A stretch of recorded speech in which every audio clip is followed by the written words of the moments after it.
This is Dee Dee, my dressmaker's dummy. Her bust measurement is 37 13/16 of an inch, or 96 centimetres, and her waist is 29 1/8 of an inch, or 74 centimetres. This is a body cast I had made of myself in 2010, made directly from my body. At the time, it was an extremely accurate representation of my body, but since my body measurements are now different, I have put on a significant amount of weight for this tutorial. I'm going to call this body cast Enid. Enid's bust measurement is also 37 13/16 of an inch, or 96 centimetres, which is the same as Dee Dee's, and her waist is 28 3/4 inches, or 73 centimetres, which is very similar to Dee Dee's, only slightly smaller. So going by the bust and waist measurements, you might think that the bodies would be the same size. But as you hopefully can see, the basic shapes of these two bodies are very different, which is also reflected in the very different shapes of their custom bodice blocks shown here. Patterns made for one of these figures are going to be problematic for the other. Hi, my name is Maria, and in this video I want to explain why the high bust measurement is one of the most overlooked measurements in pattern making, and why ignoring it, or not knowing what it is, can cause major fitting problems or make it hard to fit the existing issues because you don't understand them. So back to Dee Dee and Enid. One of the major differences is this. Dee Dee's high bust measurement is 37 13/16 of an inch, or 96 centimetres. Enid's high bust measurement is 34 1/4 inches, or 87 centimetres. There is also a difference in the low bust or under bust measurement, but I won't go into that in this video because differences in the low bust or the under bust are not usually reflected in the block. They generally become relevant later when drafting styles that include contouring. So why am I focusing on the high bust measurement? Because in sewing and pattern making, it is completely overlooked. And when I say overlooked, I mean genuinely overlooked. I'll give you 4 examples. Example number 1.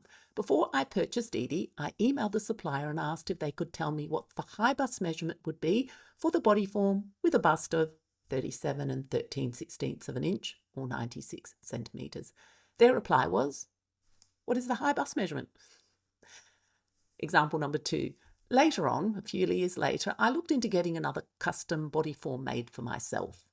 The company offered forms made to custom measurements, but their measurement chart did not include the high bust. When I asked about the high bust measurement, their reply was, "What is the high bust measurement?"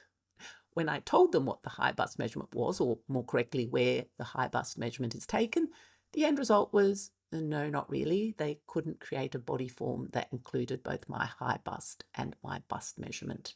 Example number 3. I've also seen custom pattern websites where you can choose standard sizes, or you can enter your custom measurements for them to generate a pattern to your exact measurements. But the high bust measurement isn't one of those included on the list of measurements that they use to create your custom pattern. Example number 4. I tried 2 different phone apps where you take a number of photos of yourself. They could generate a 3D model from those photos, and then they could provide you with your exact measurements. Neither one of those included the high bust measurement in the measurements they provided. Now here's the thing, even when the high bust measurement isn't stated, it obviously still exists. Every person has one, every body form has one, every pattern has one, every 3D model has one. It's simply being assumed in some cases and ignored or overlooked in others.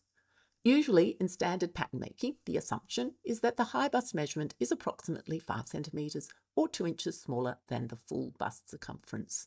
If the high bust measurement in the body form or the block is significantly different from your own body, the resulting garment is unlikely to fit correctly. The high bust generally governs the fit of the upper bodice, including the shoulder, armholes and upper chest area, as well as the bust cup. The angle from the high bust to the bust determines a good fit for your bust, and if the high bust is wrong, then the side seam angle and therefore the bust fit will be wrong.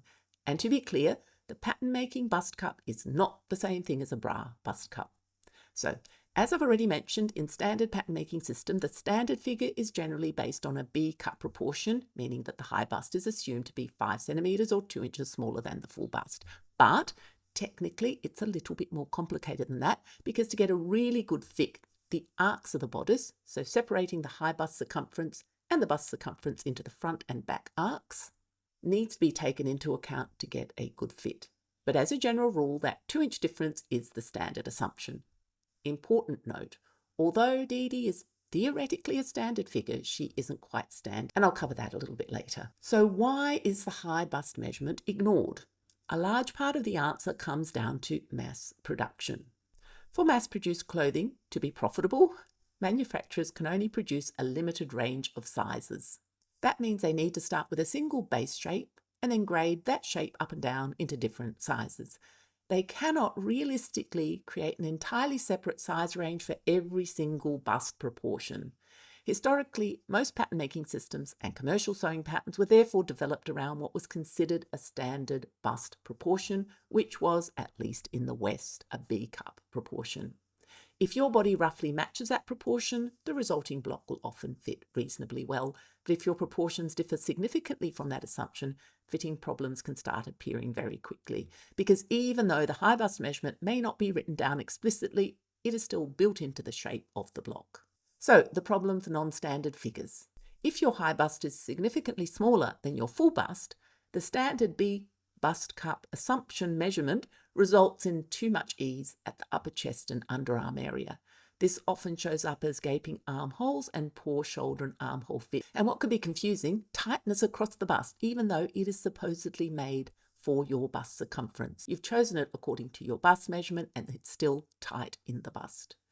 But the greater the difference between your high bust and full bust, the more pronounced these problems can become. The traditional solution is draft the standard B bust cut block first, then perform a large bust adjustment. And to be fair, that approach can work. It depends on your figure proportions. But if the original block already contains too much width at the high bust and underarm area, the large bust adjustment just then introduces additional fitting problem. I call this the large bust adjustment gotcha. I'll discuss that in a separate upcoming video. But this is the key point. If we base the block on the actual high bust measurement instead of the assumed high bust measurement, then we can use the full bust measurement separately to create the correct side seam angle and therefore correct pattern making bust cup for each individual, so we can get a better fit for everyone. In other words, instead of forcing every figure into the standard B cup framework and correcting it afterwards, we can build the bust cup shaping directly into the block making process itself. So defining the high bust. So what is, or where exactly is the high bust? The high bust, sometimes called the upper bust, is the measurement around the upper chest and under the arms. If you imagine wearing a fitted shirt with sleeves, the high bust measurement sits roughly at the level of the underarm. However, the underarm on the shirt is lowered from the body for comfort and ease, so the actual body measurement is up right against the underarm. So these images show the high bust on Dee Dee and Enid. Even though both bodies have the same full bust measurement, their high bust measurements and therefore their upper body proportions are very different. And this is one reason why two people with the same bust measurement can require completely different pattern shaping.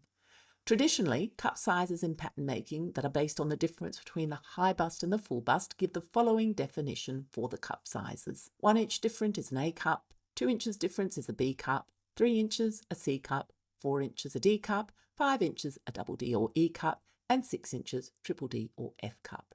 Although, in practice, I eventually found that using only the total circumference isn't precise enough for a good fit for everyone. I found it worked much better to use the individual front and back arcs separately, the bust arcs and the high bust arcs. An example of why that is so important is Dee Dee. Although she has the same high bust and bust measurements, she still has a bust and a bust cup. So using the traditional definition, she would not have a bust cup. Using the high bust and the bust arcs do result in the correct shape for her pattern. And that results in a bust cup that is somewhere between an A and B. So I created my own system based on the high bust. Now, many people are perfectly happy using the traditional approach. Draft the standard block, then perform the necessary adjustments. And if the bust cup issue is the only fitting issue, that may be completely reasonable. But when you have a figure that differs from the standard in multiple ways, the fitting process becomes much more complicated. You may be dealing with not only bust cup differences, but shoulder slope differences, rounded upper back, sway back, forward shoulders, and all of those things interact with one another, and at that point trying to work out which fitting issue is causing which problem can become extremely confusing and beyond the ability of a lot of people. It was definitely beyond my ability when I was first trying to draft my own block. So for many years I tried numerous drafting systems with very mixed results. Eventually I realised I did not simply want a block that fitted me. I wanted to understand why these problems were happening, and I wanted to create a drafting system that addressed the issue directly instead of relying on extensive alterations afterwards. So I began developing my own system based around the high bust measurement. It took me several years of testing, refining and redrafting, but eventually I developed a method that worked far better for non-standard figures. So if you've struggled with bodice fitting, if commercial patterns never seem quite right, if you've wondered why adjustments often seem to create new problems instead of solving them, there's a good chance that the high bust measurement is part of the story. The important thing to understand is that these fitting problems are often not caused by you doing something wrong. Very often, they are the result of starting with a system that quietly assumes a different body shape. And once you understand those assumptions, a lot of fitting problems suddenly begin to make much more sense. In future videos, I'll go into more detail about why the large bust adjustment can sometimes fail and what amount of ease is the correct amount of ease at the high bust. But for now, hopefully this video has helped explain why the high bust measurement is far more important than most people realise. And this brings us right back to Dee Dee and Enid at the start of the video. Even though they have the same bust measurement, the overall shape of the upper body is very different. So if you generally have fitting problems because of a proportionally smaller high bust and you are wanting to buy a dressmaker's dummy, it often makes more sense to buy a mannequin that matches your high bust measurement and then pad out the bust, because the shape of the shoulders, chest and armholes is governed far more by the high bust than the full bust measurement. The difficulty, of course, is that many mannequin companies don't provide the high bust measurement at all, because, just like much of the sewing industry, they often overlook how important it really is, if they even know what it is. So that's the end of this video. It's ciao from me.